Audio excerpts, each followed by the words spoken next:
palavra, ora lida aqui nesta manhã. Então, na primeira lição, nós estudamos sobre a introdução ao livro de Ruth e o livro de Esther. Na segunda, nós trouxemos uma visão bibliológica do livro. Na aula de número 3, nós estudamos sobre o valor da amizade. E hoje, no capítulo de número 2, nós vamos estar estudando sobre o encontro de Ruth com Boaz, para que no domingo passado, no domingo que vem, se Deus permitir, a gente fala sobre o casamento. Então aqui nós estamos já no capítulo de número 2. Então, a expressão desse capítulo, está baseado lá no versículo de número 12, aonde Boaz vai dizer para Ruth, que o Senhor retribua o teu feito e que você seja recompensado por aquilo que você tem feito para com Noemi, porque tu vieste, abrigar debaixo das asas do Todo-Poderoso.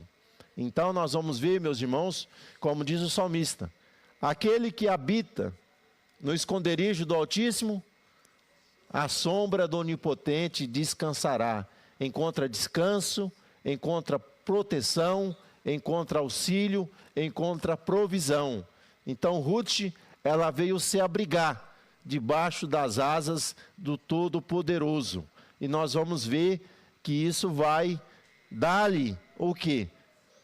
Bênção sobre a sua vida, sobre aqueles que se achegam perante o Senhor. Então, na lição passada, nós vamos ver que Ruth, ela volta com Noemi para a sua terra. E alguns personagens ali do capítulo número 1 vão ficar para trás, meus irmãos. Elimeleque, Malom, Quilion morreram. Órfão resolve permanecer na terra de Moabe, mas Ruth acompanha Noemi.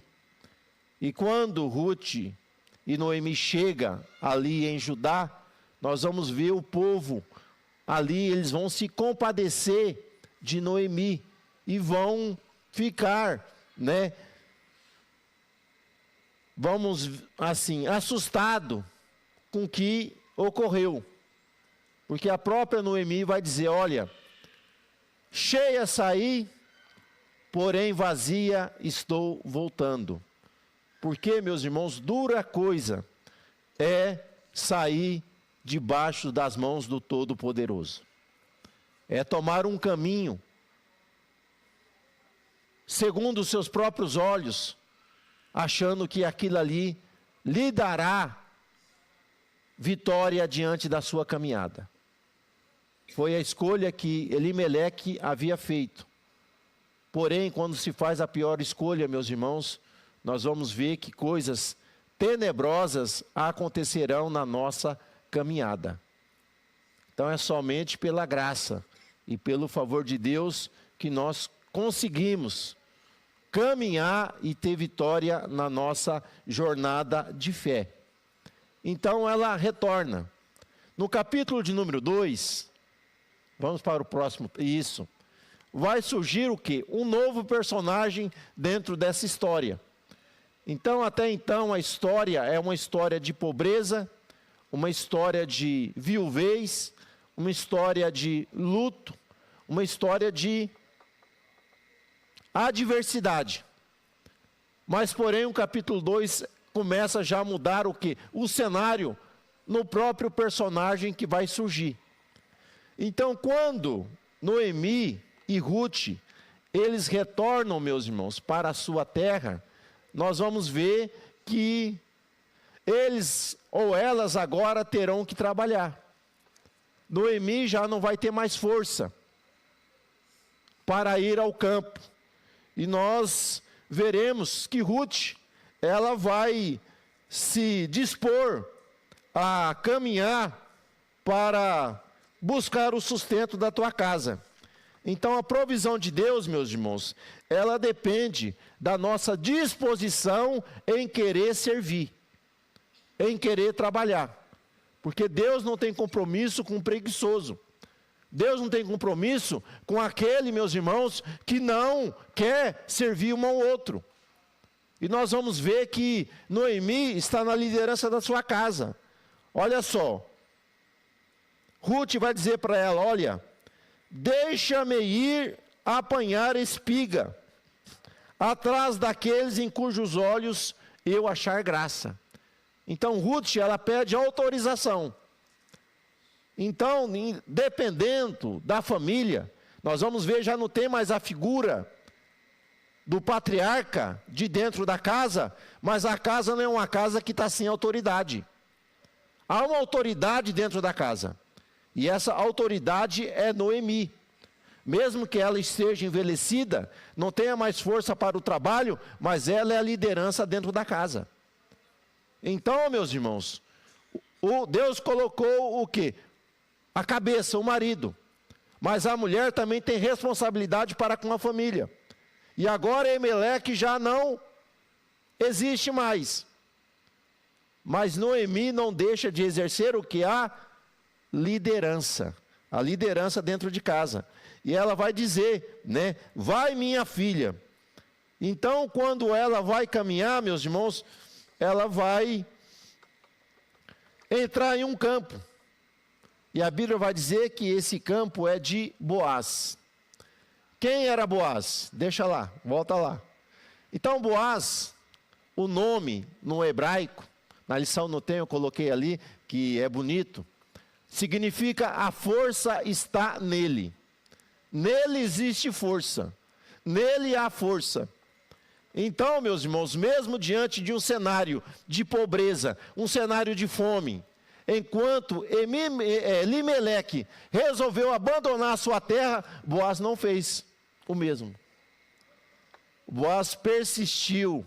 Boaz trabalhou ali diante de um período de pobreza, num período de seca, Boaz permaneceu na terra. E aqueles que permanecem, meus irmãos, são recompensados. Elimeleque morreu em estrada estranha, mas Boaz venceu mesmo diante da pobreza, diante da miséria, ele trabalhando, mantendo a sua fidelidade a Deus, ele alcança a vitória. Então o melhor, meus irmãos, local para estarmos, é estarmos na presença de Deus, é estarmos aos seus pés. Boaz poderia ter feito como Elimeleque, né? Deus é meu rei. Mas na verdade ele mostrou que o seu nome não foi honrado. Porque se Deus era rei, ele tinha que permanecer ali, acreditando que o rei ia entrar com providência. Mas ele abandona a terra. Mas Boaz não.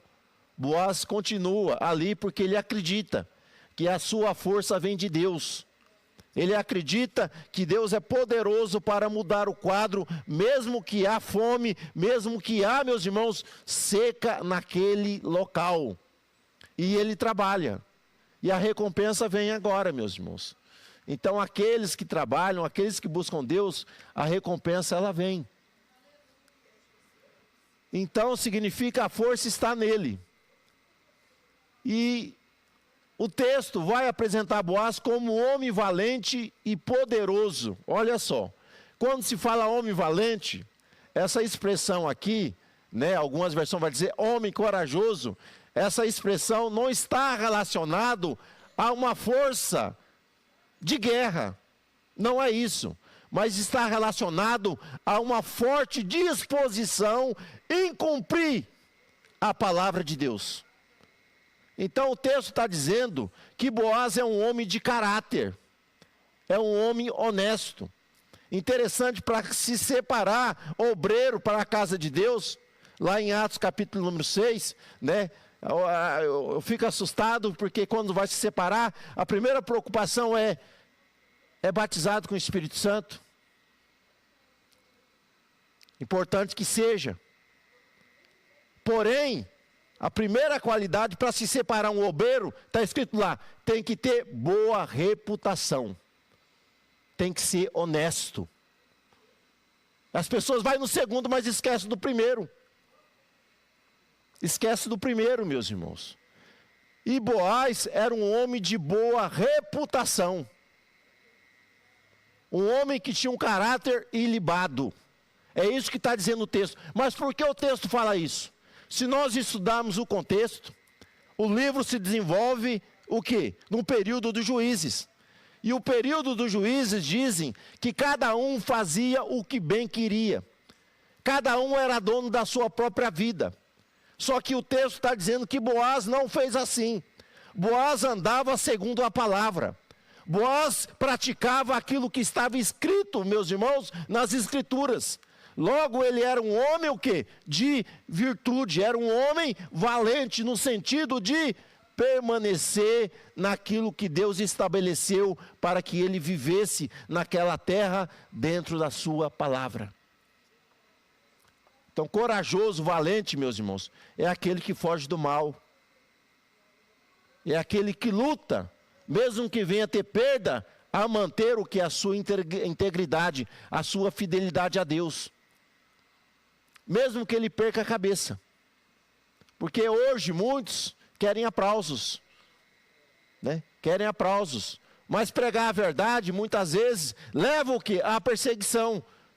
E hoje não se prega mais mensagem de caráter, se prega mensagem de prosperidade, porque o povo gosta, dá o reboliço.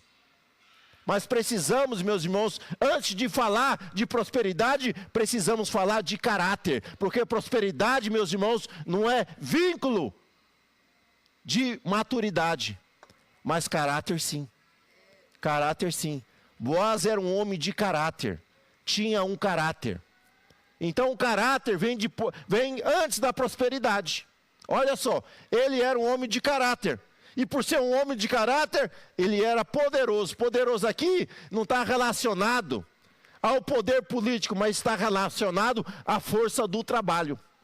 Porque ele tinha muitas herdades, ele tinha muitos empregados, ele tinha muitos serviçais. Então ele tinha terras, no sentido de ter o poder econômico, ele produzia. Era alguém que produzia. Então alguém que produz na casa de Deus, produz no reino de Deus, ou produz até para a sociedade, é alguém poderoso. Porque hoje sinônimo de poderoso é o político, é o juiz, é fulano não, mas a Bíblia não. Poderoso é aquele que produz algo para os outros. Boaz era poderoso. Ele produzia o quê? Coisas para beneficiar os outros. Então ele era poderoso, tinha herdades, era um produtor rural. Então, meus irmãos, ele tinha o quê? Várias qualificações. E essas qualificações, o nosso comentador aqui vai dizer que ele tinha condições de ser aquele que haveria de abençoar Noemi e também Ruth. Porque ele era o quê? O remidor. Agora nós podemos passar. Ele era o remidor. A lei, ela trazia alguns princípios. O primeiro princípio da lei era o gorrel. Essa palavra, ela significa redentor. E quem era o redentor? A lei dizia, o redentor ele servia para três coisas. A lei dizia, se alguém tinha uma propriedade e essa pessoa se empobrecesse e ela perdesse aquela herdade, um parente poderia trazer o quê? A redenção para ele. Resgatar o que é a sua terra e dar-lhe de volta. Para aquele que foi empobrecido. Segundo, aquele que foi vendido como escravo para o estrangeiro. Então, se houvesse uma guerra e alguém fosse vendido como escravo, ou fosse subjugado por outro povo, logo um parente poderia comprar ele de volta para que ele tivesse a liberdade. É assim éramos nós. Éramos o quê? Escravos do pecado.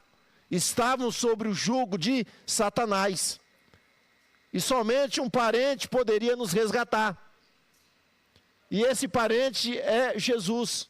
Ele teve que se encarnar, se fazer como um de nós, se fazer como gente, como homem, para se identificar com nós, conosco, para que fosse semelhante a nós em tudo, para que ele pudesse pagar o preço da redenção, do resgate. E no caso, o terceiro ponto do resgatador era relacionado ao crime de morte. Se um parente fosse morto por uma outra pessoa,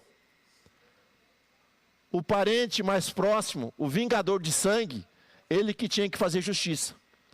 Ele que tinha que matar o quê? O assassino. E se o assassinato fosse por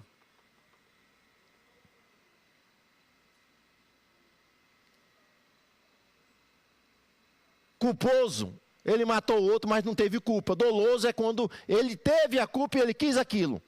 Doloso. E o culposo, quando há um acidente, ele não tinha a culpa de fazer aquilo, mas ele morreu, o outro morreu. E a Bíblia diz, se ele não fosse culpado pela morte do outro, o parente de sangue podia vingar.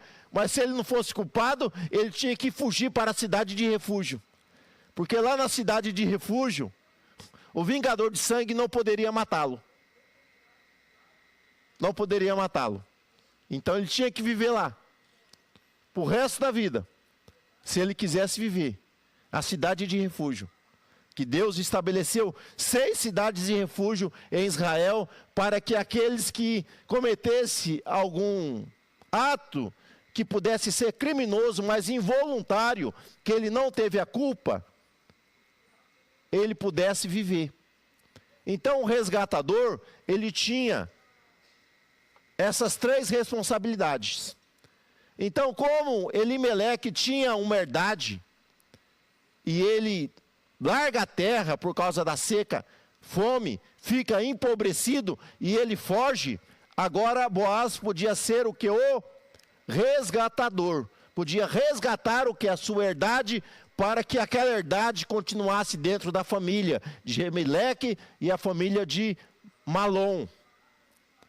Porém, para ter o resgate, tinha que ter 3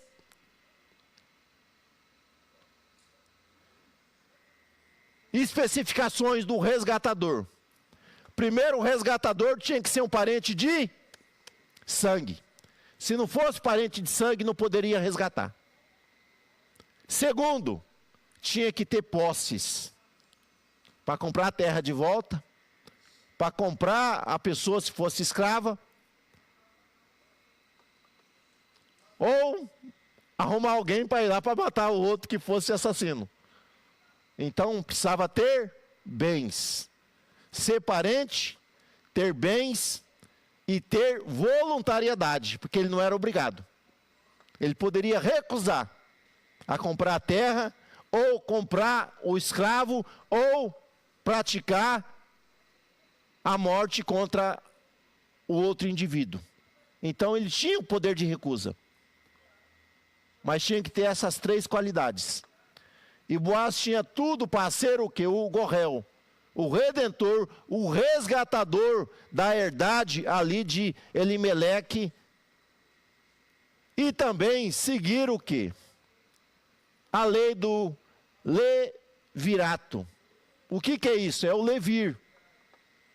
O levir, embora Boaz não fosse irmão, mas o levir era o seguinte: se tivesse numa família, os fariseus vão tentar usar isso para Jesus.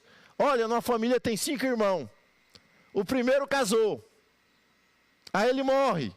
Aí vem o segundo, casa com a mulher para trazer herdade, ele morre. Vem um terceiro, morre. Vem um quarto, morre. E aí os inimigos de Jesus vão dizer, não, é o seguinte, e na ressurreição? Se ela teve 5 maridos, de quem ela vai ser mulher? Né?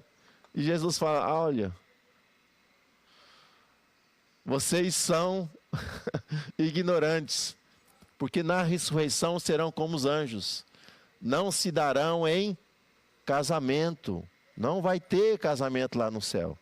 Então lá, meus irmãos, seremos todos irmãos, não vai ter essa questão de casamento, né?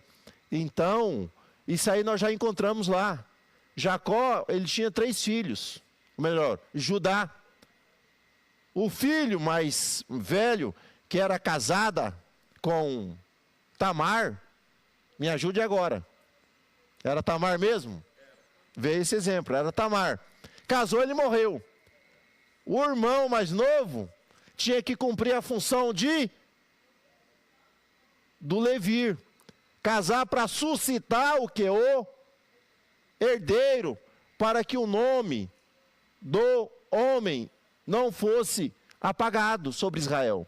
Então a lei do levirato, ela falava o seguinte: se o irmão, ele morresse e não tivesse filhos, o seu irmão de sangue tinha que possuir o quê? A viúva, para que suscitasse herdeiro. Então o herdeiro seria do irmão, não seria dele. Só que nos dias de Juízes, vamos dizer, me parece que essa questão do levir, ela passou para o parente mais próximo, se não tivesse mais irmãos. Como da descendência de Meleque, os 2 filhos morreram, logo não tinha mais ninguém para continuar o quê? A lei do levirato. E se nós formos estudar o texto na sua profundidade, verdadeiramente, Obed não leva o nome de Malom. A herdade vai continuar com Elimeleque e com Malom. Só que o filho vai ser de Boaz e vai ser de Ruth. Embora ele exerce essa função do levirato, mas não no sentido de levar nome, mas para não deixar Ruth desamparada diante da situação que ela estava vivendo. Então, já que entendemos um pouco do Goer e do Levir, 2 expressões, é o que Jó vai dizer: eu sei que o meu Goel vive, redentor, né? Redentor. Então ele esperava um redentor para que livrasse ele daquela situação, né, de que ele estava vivendo. Então, além de ter essas qualidades, meus irmãos, para ser o resgatador, nós vamos ver que Boaz, ele era um homem que temia a Deus e um homem de respeito. Nós vamos encontrar isso dentro do próprio texto, que vai nos revelar essas qualidades que Boaz possuía como um servo de Deus. Então, Boaz, versículo 4. Boaz veio de Belém e disse aos seus segadores: o Senhor seja convosco. Olha só. Então era um homem temente a Deus. E uma pessoa temente a Deus, meus irmãos, nós vamos ver pelo seu tratamento respeitoso para com os outros. Porque quem teme a Deus, trata a outras pessoas querendo o mesmo trato que seja dado para ele. Então todos nós queremos que sejamos tratados de uma maneira carinhosa pelos outros. Quem é que gosta de ser maltratado? Ninguém. Ninguém gosta de ser maltratado. Então, como que você quer que as pessoas te tratem, você deve tratar da mesma forma. Você quer ser amado? Você ame. Você quer que as pessoas sejam leais a você? Seja leais aos outros. Você quer que as pessoas sejam companheiro? Seja companheiro dos outros. Então, meus irmãos, nós vamos ver que mesmo sendo um homem de posses, um homem que tinha muitos recursos, ele é uma pessoa que trata as outras pessoas com carinho e com respeito. Ele não menospreza ninguém. Porque, infelizmente, há em alguns lugares, aqueles que acham por ter posse, ele se acha melhor do que os outros. Meus irmãos, todos vão para o mesmo lugar. Vai para a sepultura. Pode ser rico, pode ser pobre, meus irmãos. Morreu, acabou. Todos são iguais, ninguém vive para eternamente, no sentido humano. Me fala quem tem mais de 200 anos que está vivo hoje. Meus irmãos, a vida é como um sopro. Se acaba, né? Se acaba. Então, ele é uma pessoa que temia a Deus. E por temer a Deus, ele respeitava o que? Os outros. Os outros. E nós vamos ver, meus irmãos, que há o que? Uma reciprocidade. Há um respeito das pessoas que estavam sobre o que? O seu jugo. Ele era patrão. Em alguns lugares ali, que você ouve dizer que fulano é patrão, ó, fulano é um cavalo. Fulano é um monstro. Aí você, rapaz, mas é crente um homem desse? Porque o relacionamento, ó, não condiz com o termo. Porque se é cristão, se é irmão, meus irmãos, o relacionamento tem que ser respeitoso. Então, nós temos que tomar cuidado, porque a gente tem que se avaliar. O que os outros falam de mim? Falam de mim. Né? A gente não pode se exaltar não, mas a gente, duro que está filmado, a gente precisa falar algumas coisas. Eu fiz uma reunião com o povo lá, falei, olha, vocês vão pegar um papelzinho, vai ter uma caixinha aí, o que vocês achar que não deve, o que vocês achar que está ruim, pode escrever, não identifica não, coloca aí dentro. A gente sabe que tem algumas pessoas que não gostam da gente, e isso vai ter, meus irmãos. Não teve um que escreveu. Né? Eu sei que tem um que reclamou, mas escreve, coloca aí dentro. Né? Coloque aí dentro. Né? Mas você vai fazer isso, rapaz, se alguém quer algo fazer, que faça. Porque eu preciso saber o que as pessoas dizem de você. Porque na frente todo mundo vai dar, meus irmãos, bater nas costas, a palminha, a palpinha, vai mandar os coraçãozinhos lá no grupo do WhatsApp. Mas por trás desce a lenha. Né? Por trás desce a lenha. Né? Mas a gente não tem preocupado se dessa, mas a gente tem preocupado se o nosso tratamento com os outros é um tratamento respeitoso. É um tratamento honesto, é um tratamento gentil com os outros. Gentil com os outros, meus irmãos. Então, Boaz, ele teme a Deus, ele é Senhor, mas ele é respeitoso com aqueles que estão ali. E os seus empregados mostram, meus irmãos, esse respeito, esse carinho para com o patrão. Com o patrão. Então essa relação de patrão e empregado, ela está na Bíblia já no Novo Testamento. Então Paulo diz, meus irmãos, que o empregador, ele não pode sugar, ele não pode maltratar, ele não pode ali ser rude com o empregado. Não pode. E o empregado, da mesma forma, ele tem que trabalhar para o seu Senhor, como se estivesse trabalhando para Deus. Então essa é a relação entre empregador e empregado, entre patrão e funcionário. Tem que ser um relacionamento de respeito, um relacionamento de carinho para com o outro. E nós vamos ver que Boaz, ele tinha o que? Essas qualidades, né? De ser uma pessoa respeitosa. Estamos na onde? Estamos para o segundo texto, senão me perca aqui. Vamos lá. Segundo texto. O carinho de Boaz para com Ruth. Então, a pureza, meus irmãos, não exclui a ternura. Então, quem tem um coração puro, vai se demonstrar, porque alguém só pode dar daquilo que possui.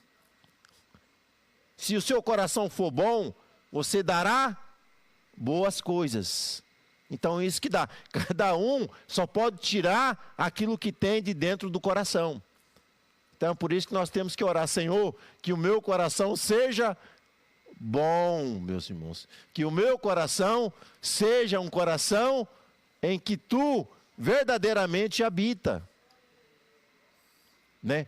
Então, Boaz, quando ele chega no campo, nós vamos ver que Boaz, meus irmãos, é um homem que tem discernimento. Porque ele não julga e ele não tira conclusões daquilo que vê. Porque hoje, se a pessoa chega aqui na frente, se ele está bem vestido, ele fala bem, ô rapaz, saiu um homem de Deus. Meus irmãos, nós vamos saber se alguém é homem de Deus, alguém é mulher de Deus, não é pelo que fala e não é pelo que prega. E não é pelo que veste. É pelo testemunho. Dentro da casa com a esposa, com o marido, com os filhos, aonde trabalha, na vizinhança aonde mora. Ali se consegue saber se uma pessoa realmente ele é uma mulher ou um homem de Deus. Boaz, quando ele chega, ele começa olhando. E eu creio, meus irmãos, porque se nós formos ver Boaz, ele já é meio de idade. Mas quando ele vê Ruth, ele vai gamar. É aquele amor à primeira vista. Ele olha por Ruth e vai se apaixonar. É o primeiro olhar. E quando ele chega, ele olha, ele procura ver o ambiente e ele vê alguém diferente. Mas quando ele vê alguém diferente, ele não julga ou ele não vai falar. Ele procura antes informações. Antes que eu vou até ela, eu preciso saber quem ela é. O que ela está fazendo aqui. Porque essa moça é diferente das outras. Logo, ele tem esse discernimento. Ele tem essa compreensão. E no momento que ele tem esse discernimento, ele manda chamar os moços para dizer, e alguém vai contar a história. Fala, não, essa moça aí é Ruth, a moabita, que deixou o pai, deixou a mãe, deixou os seus deuses, deixou a sua terra e veio para essa terra estranha para cuidar de Noemi, para sustentar Noemi. Na hora que Boaz escuta isso, fala, rapaz, mas não se acha um partido bom desse aí? Ele olha, meus irmãos, e ele fica admirado com as qualidades e com a virtude de Ruth. Então ele nota essa presença e ele vai buscar o quê? Informações. Informações. E quando ele tem toda a informação, aí sim, aí ele vai chegar até Ruth. E vai chegar para ela, né? E vai tratar ela de uma maneira respeitosa. E de uma maneira carinhosa. Quando ele chega até Ruth, ele vai dizer, olha, é o seguinte, você fique à vontade aqui. Porque Ruth, meus irmãos, era mulher, era viúva e era estrangeira. Logo, ela não tinha direito a nada. Ou querendo impor alguma coisa aos outros. Da mesma forma, nós não éramos nada. Mas Jesus foi amoroso para conosco. Nos amou. Nos chamou para perto de si. E tem cuidado de nós, meus irmãos. Então, quando Ruth chega, Boaz vai e fala a ela, né? Você não vai perante outros campos. Continue aqui. O que ele está dizendo para ela é o seguinte, você não se aventure em outro lugar, porque aqui eu vou te dar proteção. Aqui eu vou te dar paz. Aqui eu vou te dar sossego. E ele vai muito mais além. Porque Ruth era nova, era bonitinha. E ele vai chegar para os empregados, é o seguinte: ninguém vai mexer com ela. E ninguém vai assediá-la. Essa é uma ordem que eu coloco. Então ele, quando se apresenta a Ruth, ele é um homem carinhoso, ele é um homem gentil, ele é um homem que quer preservar a sua integridade. Interessante que ele ainda ordena para os segadores: olha, se ela estiver vindo atrás, você pega algumas espigas e você joga no chão, para que ela venha e cate. Olha só, generosidade. Então aquilo que Ruth plantou é a lei da retribuição, meus irmãos. Ela está colhendo, né? Nós vamos falar mais disso mais na frente. Então nós vamos ver, né, Deus agindo o quê? Nesse cuidado. Então não foi uma causalidade. Não foi uma causalidade. Eu estudando essa semana, até coloquei lá no Facebook, né? Eu estudando, encontrei uma frase, né, de um empresário que está no livro do Hernandes Lopes. Eu até joguei. Porque a vida, meus irmãos, ela tem 2 andares. Então nós estamos no andar de baixo. E achamos que algumas coisas acontecem por causalidade. É o destino. Mas não, meus irmãos, não é. Há alguém no andar de cima, governando e controlando a nossa vida. Não há causalidade. Tudo é Deus agindo em nosso favor para nos beneficiar, para nos guardar, para nos proteger. Então nunca foi o destino, sempre foi Deus com as suas mãos estendidas sobre a nossa vida. Então Ruth cair lá no campo de Boaz, ir trabalhar naquele campo, não foi uma causalidade, mas foi Deus agindo. Deus movendo o quê? Os passos de Ruth, para que Ruth chegasse aos campos de Boaz. Então Ruth chegando aos campos de Boaz. Vamos mais um. Então, e quando ela se encontra, nós vamos ver que ela mostra a sua situação de miserabilidade. Ela mostra a sua situação. Olha, eu não sou nada, né? Não sou ninguém. A minha única preocupação é sustentar a minha sogra. É dar a ela o quê? Um sustento. Nós vamos ver que Boaz, ele fica impressionado com a situação de Ruth. Então Ruth, quando se encontra com Boaz, ela se inclina, ela joga no chão. Ela mostra a sua situação de humildade e de miserabilidade. E muitas vezes tem gente que quer chegar diante do Rei dos Reis. Ô Senhor, se achando, meus irmãos. Como aquele fariseu, Jesus contou. Foi 2 pessoas orar a Deus. O fariseu, ele entra, chega lá não vou citar se é templo ou é sinagoga, mas ele chega lá, mas eu creio que é uma sinagoga, e começa a bater no peito. Eu sou melhor do que os demais homens. Eu oro mais do que todo mundo, eu dou meu dízimo, né? E aí o publicano só ficava lá no fundo, só batendo no peito, dizendo: Senhor, tem misericórdia, Pai. Me perdoa. Me ajuda, Senhor.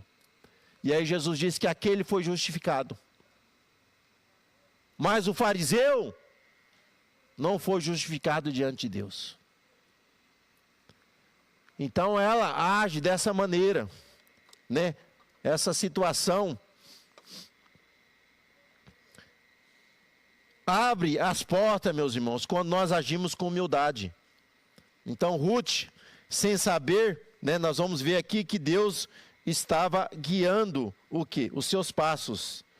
Boaz, um homem de sensibilidade espiritual. Ele tinha sensibilidade emotiva e sensibilidade espiritual. Vamos mais um. Então, meus irmãos, olha só, ele tinha firmeza moral, era um homem honesto, um homem de boa reputação. Ele tinha sensibilidade para com os outros, principalmente para com os menos favorecidos. Ele tinha essa sensibilidade, ele tinha ternura para com as pessoas. Ele tinha espiritualidade também. Então, nós vamos ver a primeira coisa que nós encontramos com Boaz. Quando ele encontra Boaz, meus irmãos, nós vamos ver que na hora da refeição, ele manda chamar Ruth e colocar junto com os seus segadores. Sabe o que é isso? É comunhão. Ele traz as pessoas para próximo de si. Ele quer interagir, ele quer ter comunhão. Ele pega a Ruth e fala, olha, você não vai comer aí no canto. Você vai vir comer aqui juntinho com nós. Ele traz ela para perto. Ela era estranha, mas ele está dizendo, aqui você não vai ser estranha. Aqui você é uma de nós. Então ele traz ela para a convivência. É isso que precisa ocorrer quando as pessoas se convertem. É trazer as pessoas para a convivência da igreja. Para que as pessoas venham se enturmar, porque há muitos departamentos dentro da igreja, irmãos. Então essas pessoas precisam ser integralizadas dentro da comunidade. Se é jovem, tem uns jovens para cantar, tem escola dominical de jovens. Se é adolescente, é a mesma coisa, tem uma classe para os adolescentes, tem um grupo dos adolescentes. Se é senhoras, tem um círculo de oração, tem escola dominical, tem a oração das irmãs, tem um coral para participar. Se quer aprender música, pode aprender música, vai cantar o quê? Fazer parte da orquestra. Então, precisa integrar, mas tem gente que tem ciúme. Mais um para concorrer, meus irmãos, aqui não há concorrente. Porque aqui é tudo para Deus, não é para o homem, é para Deus. Se é para Deus, não tem concorrente. Porque é para glorificar a Ele. Então ela é trazido para perto. E quando traz ela para perto, ele vai dizer, olha, é o seguinte, você não vai andar mais só. Você vai andar junto com as minhas moças. Ele integra ela o quê? Num relacionamento com as hebreias. Ela é moabita, mas agora ela vai conviver com quem é hebreia. Daqui uns dias ela vai estar aparecendo com quem? Com uma hebreia. Porque tem um adágio popular aí fora, meus irmãos, que tem uma certa verdade nele. Me diga com quem tu andas. Se a gente anda com crente, a gente vai falar a linguagem de crente. Se a gente só anda com íntimo, só quer ficar naquela rodinha ali, nós podemos ser influenciados por eles. A não ser que você já tenha muita maturidade, muita convivência com Deus, para você ficar andando nesses lugares aí, né, perigosos, porque tem algum lugar, meus irmãos, que a gente não se aventura a andar, não, a gente foge. A gente foge, né? Quando eu era mais novo, né, solteiro, tinha os encontros dos jovens, a rodinha dos jovens, né? Hoje a gente precisa arrumar alguma coisa para os velhos e para os casados, né? Para os jovens mais velhos, para os jovens casados. Porque é casa, igreja, né? Eu tenho uns amigos do serviço, né? Ô chefe, vamos, o pessoal se reúne em alguns lugares, alguns barzinhos, para tomar cerveja. Fala, mas não tomo cerveja. Vamos lá, o senhor toma sem álcool. Eu falei, não vou, rapaz, né? Não dá para conviver, né? E aí, a gente precisa ter os nossos encontros. Muitas vezes a gente não tem o quê? Essa convivência, esse relacionamento, né? Aí eu chamo o povo para ir dia de sábado comigo lá pro rancho, mas ninguém vai. Só tem trabalho para fazer lá, né? Aí o povo corre, né? De vez em quando eu vou no grupo lá, chama, tem vontade para ir comigo no rancho? Né? Crossfit Pantaneiro, né? Só que o serviço lá tá pouco, irmão. Ó, é só varrer umas folhinhas ali, né, Alexandre? Né? O serviço lá tá pouco, né? O Alexandre, de vez em quando, se aventura aí comigo lá, né? Acaba indo. Porque é bom, meus irmãos, andar com com quem professa a nossa fé, que é as conversas sadias, não é isso? Você vai conversar de Deus, vai conversar de muitas coisas relacionadas às coisas de Deus. Aí você anda com quem não teme ao Senhor, e aí você tem que ficar introduzindo, algumas vezes, né, não dá certo entre alguns assuntos. E nós precisamos o quê? Integralizar. Né? A igreja, quando cresce, vai perdendo esse espaço, né? Parece que quando era mais pequena, né? Quando era aqui, parece que era tão bom. Tinha um tal de ajunta panela, já não tem mais, né? Os meninos lá em casa cresceu, o povo olha, rapaz, mas ajunta panela com ele fica difícil. Porque esse povo aí come, né? Deve pensar, né? Mas a gente vai ficando velho, já não come quase nada, né? Não come quase nada, né? Com tiquinho danado, né? Agora os meninos, realmente, meus irmãos, pratão desse tamanho, né? Aí assusta, né? Vamos voltar para a aula. Então, ele tinha essa sensibilidade. Ele, quando viu Ruth, ele quis incluir ela no seu grupo. Ele quis incluir Ruth, o quê? Na comunidade da sua serva. Para que ela se entrosasse. Para que ela se relacionasse. Para que ela se sentisse, o quê? Em casa. Porque as pessoas vão, meus irmãos, aonde se sente bem. Eu lendo um texto, eu assustei esse texto, que alguém mandou para mim, aí eu compartilhei com algumas pessoas, aí disse o seguinte: o rapaz estava indo na igreja, a mulher dele crente, ele indo na igreja ali, e ele levou o celular. E ele esqueceu de colocar no modo silencioso, e o celular ele tocou durante a reunião. E quando tocou durante a reunião, né? Quem estava dirigindo, ó, lascou-lhe a lenha. E ele ficou ali envergonhado. Aí na hora que sai, acaba o culto, ele está saindo, os irmãos, ó, chicotada nele. Ele falou, meu Deus. Aí pegou o carro para ir para casa. O carro, até chegar em casa, a mulher, ó. Ele falou, rapaz, tá difícil, hein?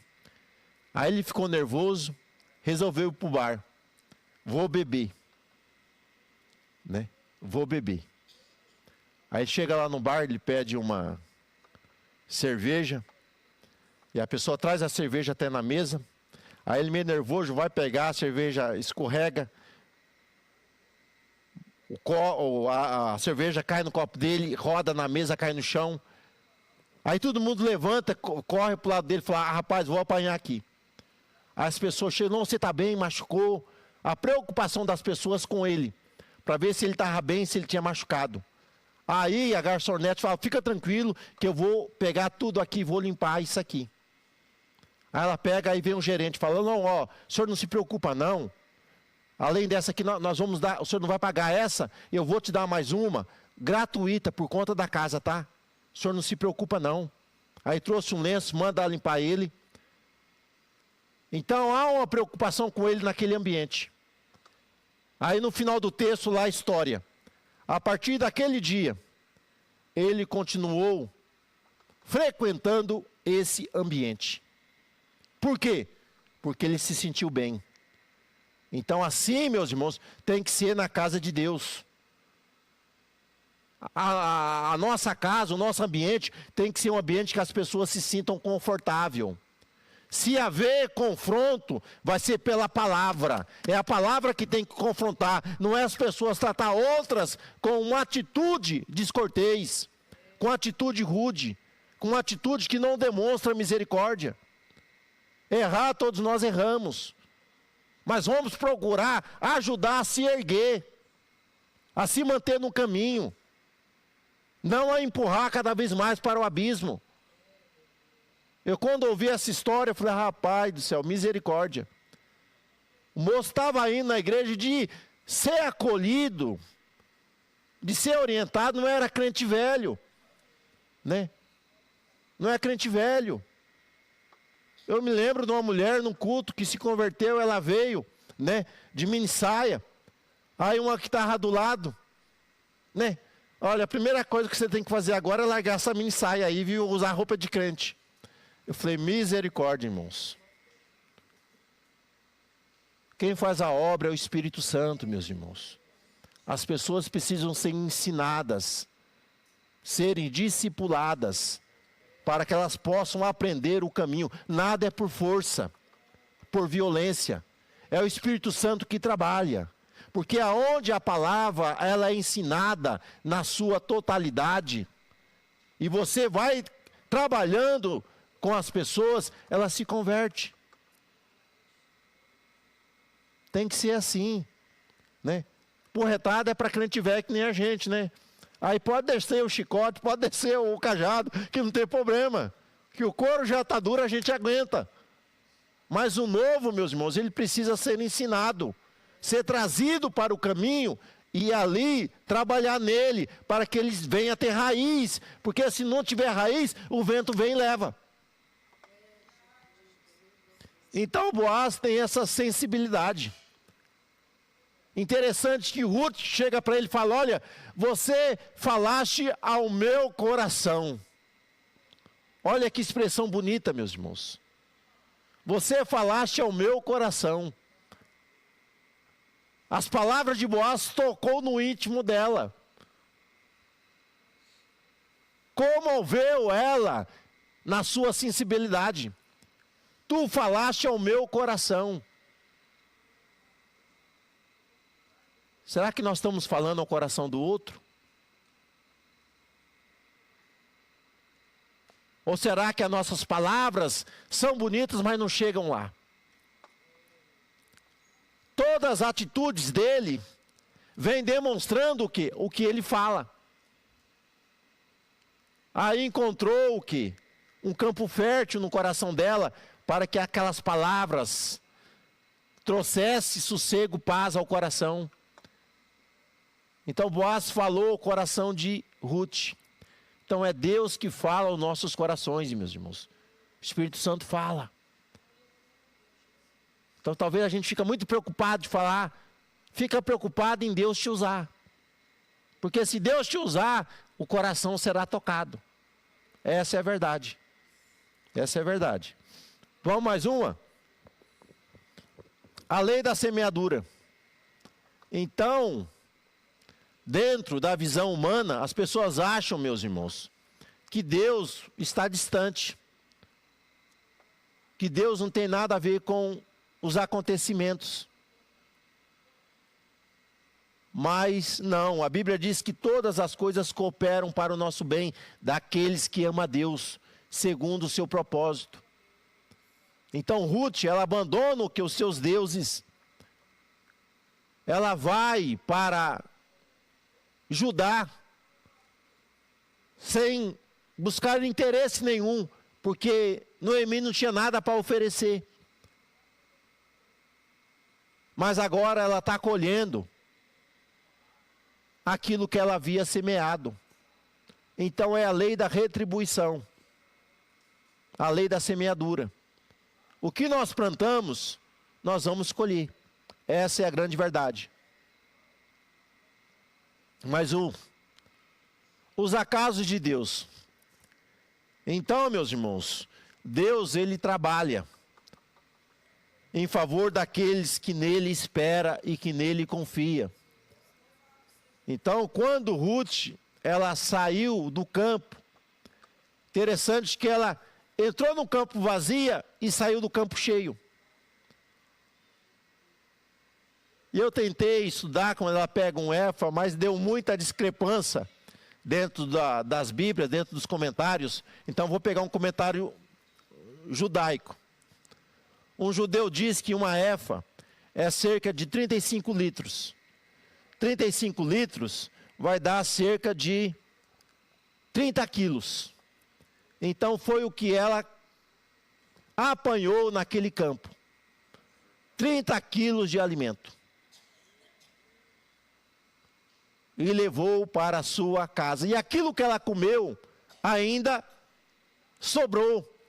E ela levou para a sua sogra. Então ela saiu vazia.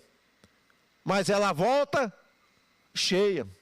E quando ela conta para Noemi, olha, Noemi vê o que ela trouxe e fica assustado. Aonde você foi, minha filha? Ela falou, olha, eu fui num campo, de um tal de Boaz. Aí Noemi se alegra e Noemi fala, olha, é Deus trabalhando, porque ele é nosso parente. É da geração de Elimeleque. Da geração praticamente deveria ter quase a mesma idade. Conviveram, né? Então, Ruth já estava com o coração aberto. Boaz já estava, né, apaixonado. Nós vamos ver que isso vai dar casamento na aula que vem, viu? Vai dar um casamento na aula que vem. Então Noemi fala, olha, é o seguinte, esse é o nosso remidor, é o nosso resgatador. Então ela entende que aquilo não foi uma obra do acaso, mas Deus trabalhando em favor da sua vida e também em favor da vida de Ruth. Né? Em favor da vida de Ruth. Então o resultado da colheita, meus irmãos, depende o que? Da nossa disposição em semear. Essa é a verdade. O resultado da nossa colheita depende da nossa disposição em semear. Aquilo que nós semeamos, nós vamos colher. Quem semeia pouco, vai colher pouco. Mas quem semeia abundantemente, vai colher o quê? Uma colheita transbordante, sem medida. Essa é a verdade. Né? Vamos para mais um? Então a atitude de Ruth, ela estava sendo o quê? Recompensada. Então a sua prontidão em cuidar o quê? Da sua sogra, estava dando-lhe benefícios agora lá na frente. Embora ela não estivesse ajudando com essa intenção, mas Deus estava ali favorecendo por causa da sua atitude de amor para com a sua sogra, para com a sua amiga Noemi. Então, confiar em Deus e andar na sua palavra, nós vamos, meus irmãos, alcançar o favor do Altíssimo.